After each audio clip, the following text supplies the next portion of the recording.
All right, guys, welcome back. It is August 15th, 2025, Friday morning. Most of us, as we approach the weekend, are thinking of ways to entertain ourselves, aren't we? As you get to be older, I think entertaining myself involves more of how can I find a way to stay home? I'm on the road 50 to 60 hours a week. I'm behind the wheel for that long in various capacities. So by the time the weekend comes, I really just kind of want to settle down. You know what I mean? If you work an office job, you probably want to get out, don't you? And in my mind, I really want to get out. I really want to go do things. I have all these these visions of going and making videos in different places, and that's my idea of fun. But unless I just have a lot of time off, it just usually doesn't happen. It's not that I'm so tired. I just don't really want to be moving, in a car that much at that point. Walking is a different thing. I do love walking. I'll get out and do that. But in my case, I'd have to drive somewhere to do that in the ways that I would find entertaining. So, one of the ways you can entertain yourself cheaply at home, or maybe it's just entertaining your kids, that might be a better idea, is this right here, bending water. If you want to see if you're a superhero, you can do this. This is ridiculous, trust me. Okay, so all you need is a plastic comb and a sink, or you might need a balloon, okay, if you're bald like me. So what you do is, providing that you don't have a lot of humidity in your house, you turn on a faucet. Okay, you turn on a faucet with a relatively steady stream. You don't want it to be like gushing out of the faucet, but you take the comb and you comb your hair for about 10 seconds, and then you take the comb and you hold it about an inch away from the stream of water, and you can watch that water bend towards the comb. Okay? Now, if you don't have hair like me, I have a beard, but if you don't have hair on your head, you could take a balloon, rub it on your head for about 10 seconds and try to do the same thing. Cheap entertainment. Absolutely worthless information, I'm sure, but I was reading about this morning and I thought, I might try this just for kicks. And if it works, I'm going to have to call everybody into the bathroom and say, watch this. You won't believe your eyes. So what are you doing this weekend? Do you have big plans? Are you obligated to serve in some capacity? Do you have to work? Or do you have to be at someone else's beck and call in some way? Are you able to do the things that you want to do? That's the important thing. And I'll tell you what, you get to a certain point where you realize you put off for so long doing the things that you want to do for somebody else, or maybe it's because of work, or the case might be, and you think, I'll catch up later. There's plenty of time. There's plenty of weekends. And before you know it, you get to be in your 50s and realize that it's just all gone like water under the bridge. And you think, I can't keep doing this. Life is just going to pass me by. So anyway, I hope you come up with something fun to do for yourself. So a couple of days ago, I published a video about how to talk about and defend your beliefs. And in that, one of the points I made in there was talking about how to fold your beliefs in half 6 times. See if you can go 7 times, because it's like folding a piece of paper. You can't fold a piece of paper more than 6 times. I've been rereading The Talent Code by Daniel Coyle, and near the very end of the book, he talks about Toyota and how Toyota keeps getting it right, how their leadership is just on point, and how they believe in involving their employees and rectifying situations and taking care of cracks in the structure of how they run things. Everybody's very involved. And I'm bringing this up because it kind of correlates with what I said about beliefs, talking about asking something 6 times. Now, I have a Toyota RAV4, and I absolutely love this car. It's my first Toyota ever. And my boss at work, who has a Toyota, said, because once you have a Toyota, you'll never go back. And I think he might be right, because I'm absolutely in love with this car. Okay, so here's what Daniel Coyle says about Toyota. He says, 30 years ago, Toyota was a middling-sized car company. Now it is the world's largest automaker. Most analysts attribute Toyota's success to its strategy of Kaizen, which is Japanese for continuous improvement, and which just as easily could be called corporate deep practice.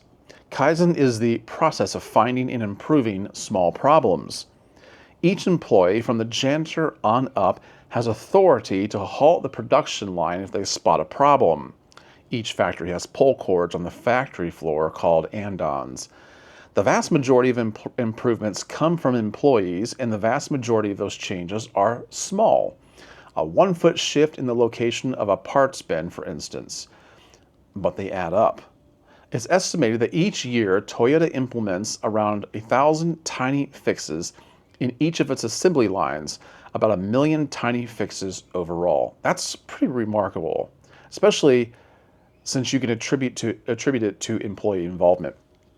Okay, he goes on to say, Toyota, moving in these fitful baby steps, is like a giant car-making Clarissa.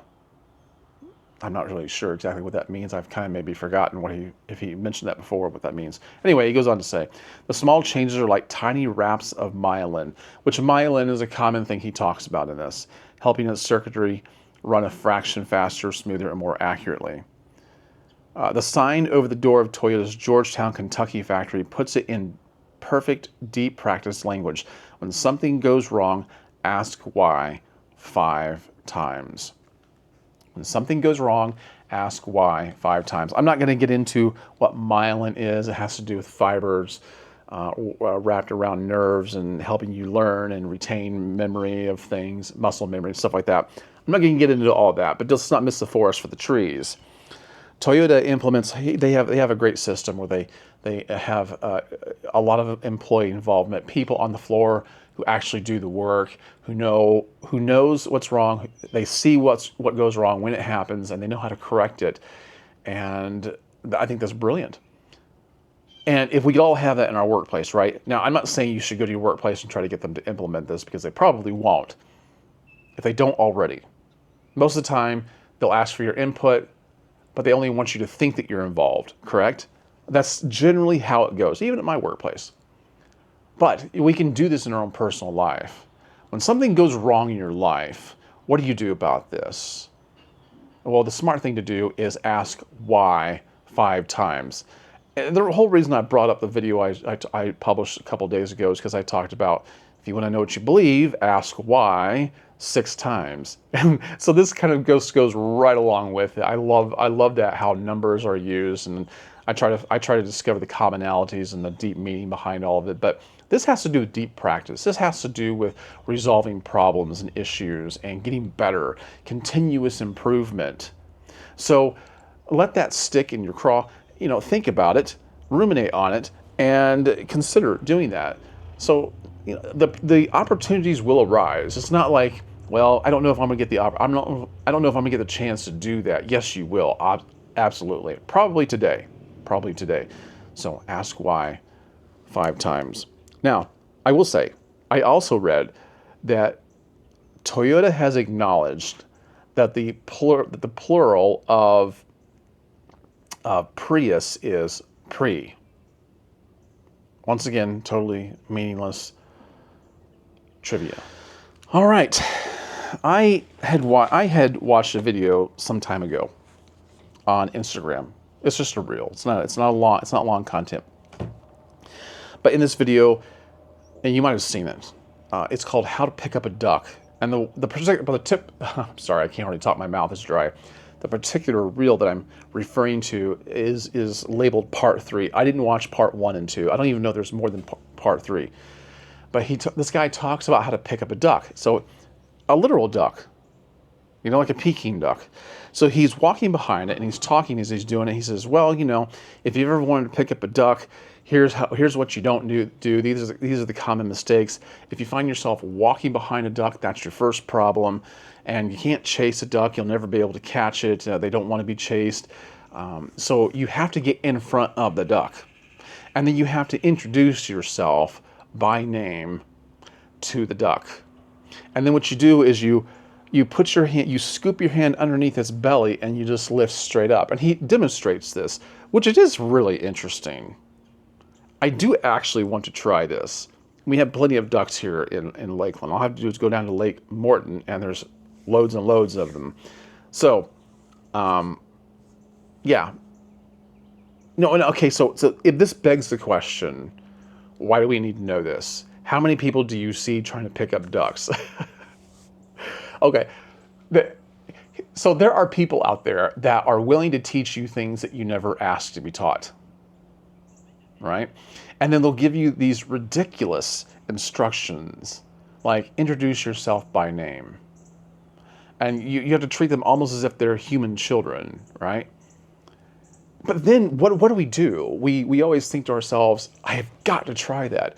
I didn't even know that I wanted to know that, right? I didn't even know I wanted to know that. But lo and behold, here we are. And the second question that I asked myself is he really talking about ducks? I mean, we're talking about ducks, right? How to pick up a duck. Don't chase it. Don't get behind it. Get in front of it. Introduce yourself by name. Are we talking about something else, or are we talking about ducks? Well, his page is called Duck Haven. And I went to it, and it's all about ducks. So I guess, yes, he's literally talking about ducks. Could I draw a parallel to anything else about that? Maybe, but I kind of doubt it. I mean, how do you draw a correlation between scooping your hand underneath a duck's belly and lifting it straight up and anything else? I don't know. But have you ever found yourself in that position where someone's willing and eager to teach you how to do something and you didn't ask? And then how they tell you to do this thing is really strange and bizarre. You've never heard it before. But then you find yourself thinking, I have to try this. Yes, that's kind of what this did for me. Will I do it? I kind of doubt it. I'll forget. I'll forget by the time I go down to the lake again. All right. Well, I don't watch a lot of TV anymore. No, I just don't. I watch a lot of YouTube. And some people count that as TV. I don't. I count, like professional programming, productions, established channels, anywhere where there is a, board of members, stockholders, things like this. And I'm just fed up with syndicated television.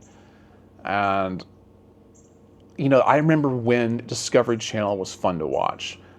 When Smithsonian was one of my favorites. Smithsonian, Discovery, the Science Channel, remember that? Those were so fun. And when those first came out, you could learn a lot from those channels. They were very entertaining, very educational, but anymore they're not.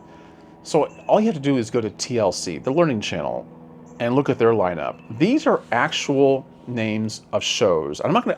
There's a whole long page of these. I'm not going to go through all of them. I'm going to pick these out at random. And many of them you've heard before. But you have to ask yourself, are they really teaching me anything? In many cases, I don't think so. Are they entertaining? Yeah, obviously. But am I learning anything? Probably not. So here's a few names of the shows. Best Funeral Ever. Dr. Pimple Popper. We're all familiar with that. My 600-Pound Life, of course. My Strange Addiction. Yeah, okay. We've seen that. Big Hair Alaska. I've never heard of Big Hair Alaska, have you? Honey, We're Killing the Kids. Never heard of it. Little Shop of Gypsies.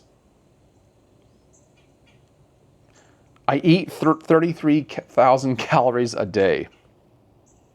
I didn't know I was pregnant. Dancing Tweens. Seeking Sister Wife. America's Worst Tattoos. Now this could be educational, actually. Maybe it would serve as a deterrent for getting them to begin with. Not that I'm totally against them, but there are some cons to having them. I don't have any because, well, I can't find any that I like enough. I might one day, but I kind of doubt it. Extreme Cougar Wives. Ugh, that sounds painful to watch. What's another one? Freaky Eaters. Little parents, big pregnancy. Of course, Breaking Amish. That got a lot of press. Virgin Diaries. The Spouse House. My feet are killing me. I made a video about how my feet were killing me. They're not so much anymore, but no, I haven't seen that. My 5 Wives. You didn't learn the first one? I'm assuming this guy has multiple wives at the same time, you know. Sex Sent Me to the ER. Yes, we've heard of that, and a lot of people have tuned in for that. I might have once, but I watched enough of 1,000 Ways to Die to have seen my fill of that. And then Hoarding, Buried Alive. No, thank you. I've seen it. No. Fast Food Babies. All right.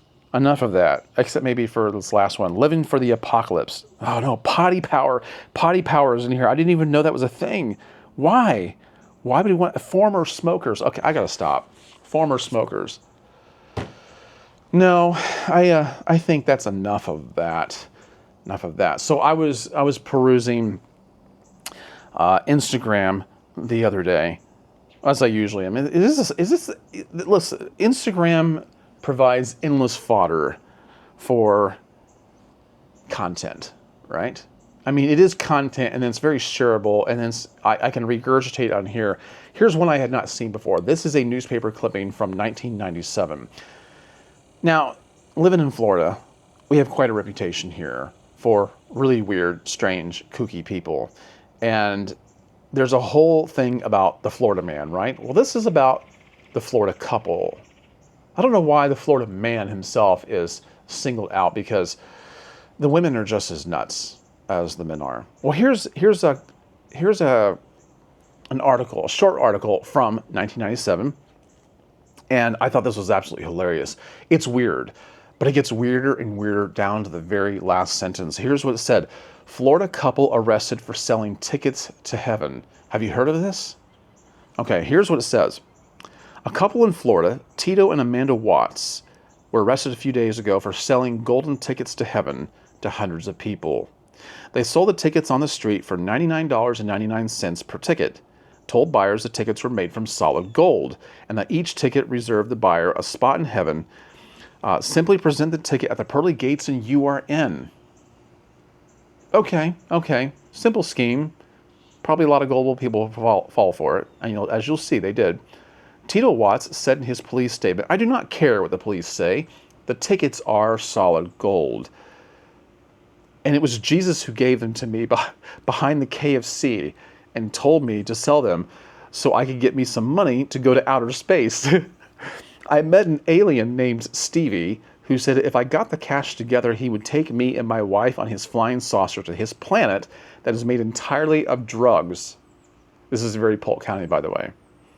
Yes, I live in Polk County. You should arrest Jesus because he is the one that gave me the golden tickets. I am willing to wear a wire and set Jesus up. Well, it wouldn't be his first time, okay? In her police statement, Amanda Watts said, "We just wanted to leave Earth and go to space and do drugs. I did not do anything. Tito sold the golden tickets to heaven. I just watched." Police said they confiscated over $10,000 in cash. It's 10,000 tickets. $10,000 in cash, drug paraphernalia, and a baby alligator. I don't doubt it. Baby alligators always show up somewhere in a Florida man story. It's embarrassing, but entertaining nonetheless. I can't even talk right. Oh my word, what is wrong with me? So, yeah, Florida is entertaining, and I hope you've learned something today. This video really is all about, there is a common thread. I didn't think there was a common thread to the content today, but there is. Learning comes in all sorts of ways, doesn't it? Okay. Yeah. So, don't buy golden tickets to heaven. You don't need them. You don't need them. There's a better way to get one. But you don't want one, especially where baby alligators might be involved. But can you believe 10,000 people actually fell for this? I think that says more about the people buying than the ones selling. All right, so for the word of the day. The word of the day. It's not an uncommon word, but a lot of people use it, or they hear it and they don't know what it means necessarily. And that's been me a couple times on with different things. So here is the word of the day. The word is austere. Austere. It means severe in appearance or nature, self-disciplined or strict to a high degree. An austere person is self-controlled and somber. That which is without ornamentation or luxury is austere. Okay. So, it goes a little off the path a little bit, the last two sentences there. But I want to stick to the first part. Severe in appearance or nature, self-disciplined or strict to a high degree. I would just have described my mother as having been austere. Yes. She was not somber. She was self-controlled. At times, she could not be. But anyway, here's an example sentence. Despite his austere public image, the activist indulged a secret passion for expensive wild nights on the town. Okay. I don't know who dreams up these example sentences, but there you go. That's what austere means. Now, I know you've heard it, and you've probably not known what it meant and didn't want to ask because it gets mentioned a number of times. You don't want to sound like that guy who doesn't know. So, there you go. That's the word of the day, austere. So, the quote of the day, which I like to give, guess who said this? If your first idea isn't totally absurd, there's no hope for it. If your first idea is not totally absurd, there's no hope for it. What is your answer? Well, I'll tell you. Albert Einstein. Yeah. Albert Einstein. So, if you have ideas and your idea is absurd, or you've been told that it's absurd, you might be on the right track.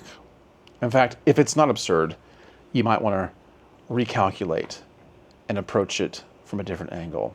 All right, guys, I hope you've enjoyed this video. I hope you've learned something. I hope it's in some way entertained you, given you something to think about. Leave your comments down below. Let me know what you think. Give me some ideas for things that you would love me to remark upon, and I will try my best to do so. All right. Let's all get to work now. I've got a lot to do. I do appreciate you sitting around listening to me. I will catch you guys on the next one. In the meantime, be wise.